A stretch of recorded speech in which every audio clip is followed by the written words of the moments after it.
L'arbre prolonge sa survie par les noms que lui donne l'homme dans les livres de science et de papier.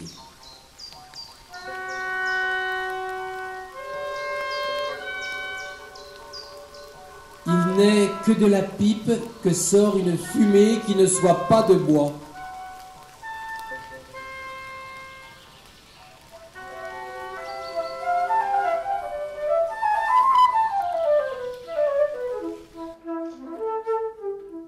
Tout est prêt.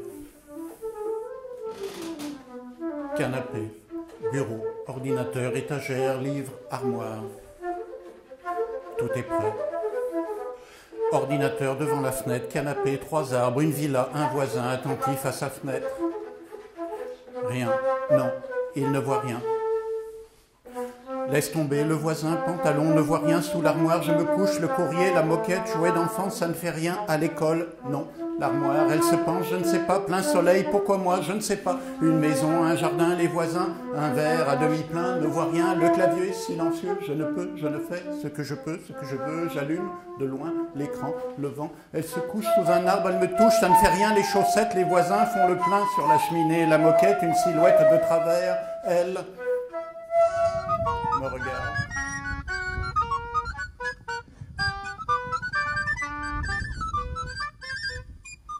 Regardez les arbres fraîchement coupés dans la forêt.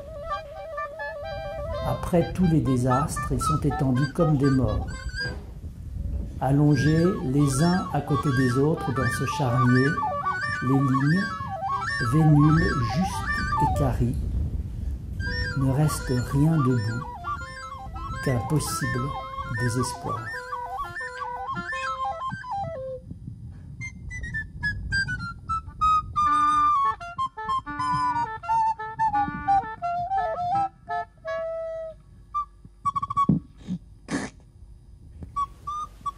Un mot cherche mon cœur, moi, autour de lui. Je cherche comment s'accroche à son présent un peu de cette chose qui flotte ici. Partout dévastation, ruines et cependant que sa belle image est mordue par le temps, Saint Jean trempe sa plume dans la lumière. D'un geste égal, mais le jet lumineux vise on ne sait quelle partie du corps voici. Des mouches, elles vont butiner sa poussière, puis s'envolent vers le cul de four odieux, a tellement noirci qu'il est négatif. L'aigle et Jean, même auréole, est plus qu'une aile. Au lion de Marc, l'œil un petit lac de larmes. Luc, le visage mangé par le moisi, est devenu un nègre à la barbe blanche.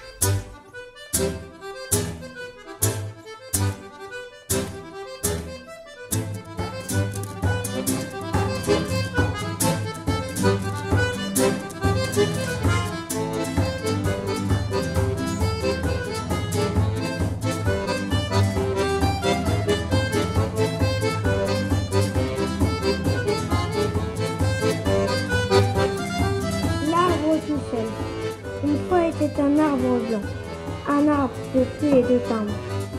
Cet arbre était très malheureux, il était pauvre et majestueux. Il était au milieu des hommes, plein de mythes et de sève brutales. Un jour, on l'a planté dans l'eau. Je suis heureux, j'ai le bateau. Merci à vous.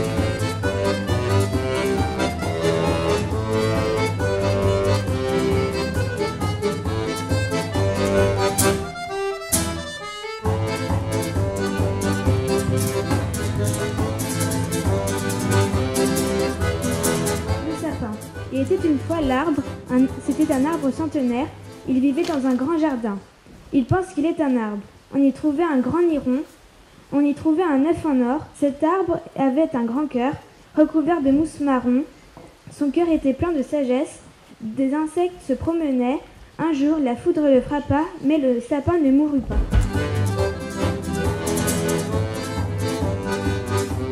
Le papier, Il était un arbre dans la forêt, il ne pouvait pas s'ennuyer grâce à sa magnifique idée, celle de fabriquer le papier.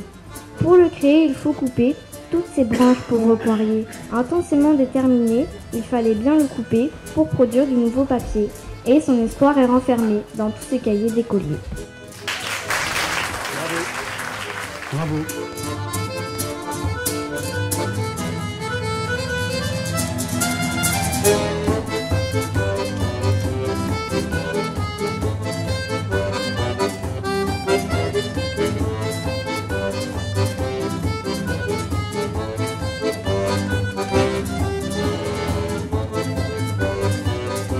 Vous avez votre poème avec vous? Comment il s'appelle votre poème? Va chercher, regarde un petit peu s'il n'est pas par là-bas, approché en l'air. Un jour, pommier et péché goût. La fruit délicieuse et sucrée. Un jour, un garçon a goûté les fruits des arbres et il a dit: Burk, je préfère les bananiers. Pommier dit: Les fruits sont très bons. Mais non, c'est mes pêches qui sont les meilleures. Imaginez donc la bagarre. Alors, deux filles ont goûté et ont dit: Vos fruits sont très bons. Voilà, poème de Cassie sur Victoria. Bravo à vous, merci.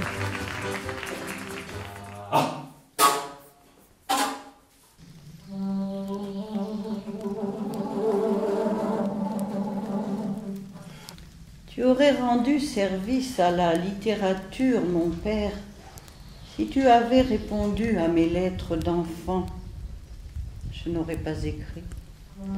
Jamais lancé dans le vide vertical de la page ces feux de Bengale. Au cinéma, tigre nageant dans les mangroves ou lancier en noir sur blanc. Delta, le Gange, comme le Rhône, écriture mythique de la bouche des fleuves. Bengali, lorsqu'une langue est synonyme d'oiseau.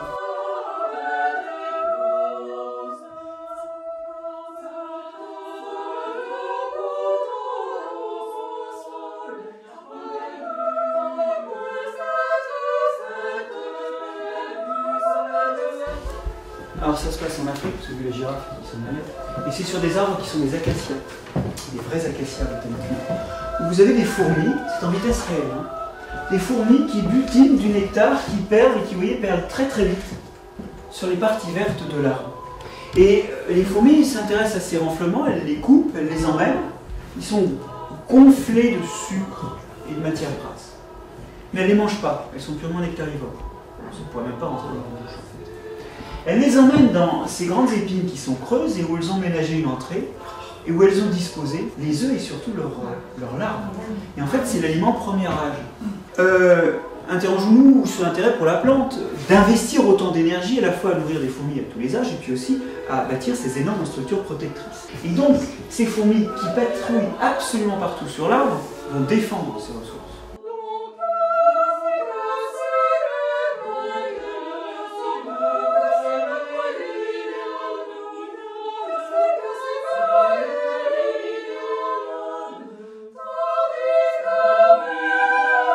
Et là, vous touchez du doigt une chose importante, c'est que l'une des raisons, l'un des bénéfices que la présence d'un partenaire peut représenter, c'est pas seulement la nutrition, c'est aussi la protection.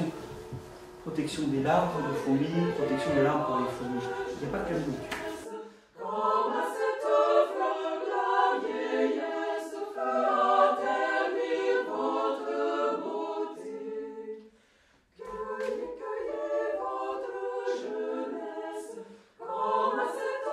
Le corbeau, à ne pas mettre de chapeau, le vieux corbeau, qui gardait le passage à niveau, est mort d'un rhume de cerveau.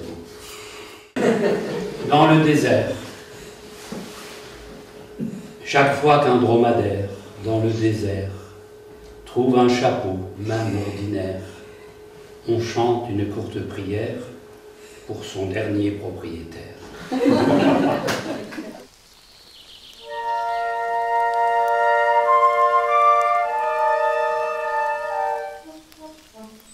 Passer le pont, les fumées viennent à nous. Tuyaux bleus, cheminée blanche, mur de fer. Le fleuve est propice au sommeil des oiseaux. qui font des lignes de points noirs sur l'eau verte. Puis la surface est brusquement moins massive. Creux, crêtes et remous barattent l'épaisseur. Une rumeur roule à rebours du courant, enroule l'air et le remue dans le regard. Grondement, vacarme et perdition du sens, tout se plie et fait lèvre à l'abîme et chute, explose au fond d'où pulvérisé remonte, volcan de fumée soufflant un grand nuage qui fait froid dans le dos de la vie petite.